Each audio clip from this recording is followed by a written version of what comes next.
જંબુસર તાલુકાના નોબાડવાડી વિસ્તારમાં રહેણાંક મકાનમાં ચોરી ₹1,72,000ની રોકડ સોના ચાંદીની ચોરી કરી ચોરો પલાયન થઈ જતા ચકચાર મચી જવા પામી છે। જંબુસર તાલુકાના નોબાડ ગામે વાડી વિસ્તારમાં રહેતા શમશુદ્દીનભાઈ મોહમ્મદભાઈ સિંધા જેઓ રાત્રે પરિવાર સાથે નીંદર માણતા હતા ત્યારે ચોરોએ ઘરની જાળી અને બારણાના નકુચા તોડી ઘરમાં પ્રવેશ કરી તિજોરીમાં મૂકેલા દાગીના સહિત રોકડ રકમ મળી ₹1,72,000ના મુદ્દામાલ ચીજવસ્તુ ચોરી કરી ચોરો પલાયન થઈ ગયા હતા। સદર બનાવ અંગે જંબુસર પોલીસને જાણ કરાતા જંબુસર પોલીસ ઘટના સ્થળે દોડી આવી ચોરીનો ગુનો નોંધી ચોરોને ઝડપી પાડવા ચક્રો ગતિમાન કરી પગેરું મેળવવા ડોગની મદદ લીધી હતી। મારું નામ સિંધા મુસ્તાક શમશુદ્દીન છે। મારું ગામ નોબાડ જંબુસર તાલુકો જંબુસર છે। મારા ઘરે રાત્રે ચોરી થઈ છે।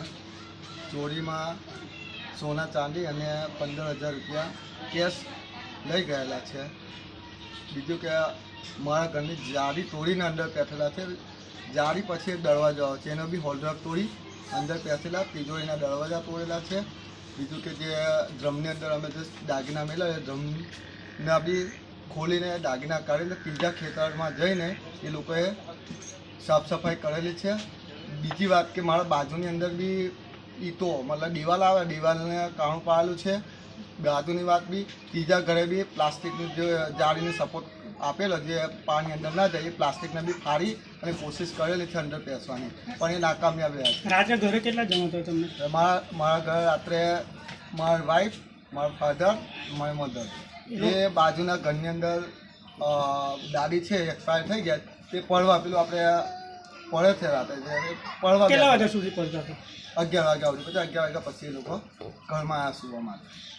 તમને કેવી રીતે ખબર પડી? મેં પીઆઈમાં હતો મને તો સવારમાં જ ખબર પડી। સવારમાં ઘરવાળાને ક્યાં ખબર પડી? ઘરવાળાને સવારમાં 6 વાગે ખબર પડી।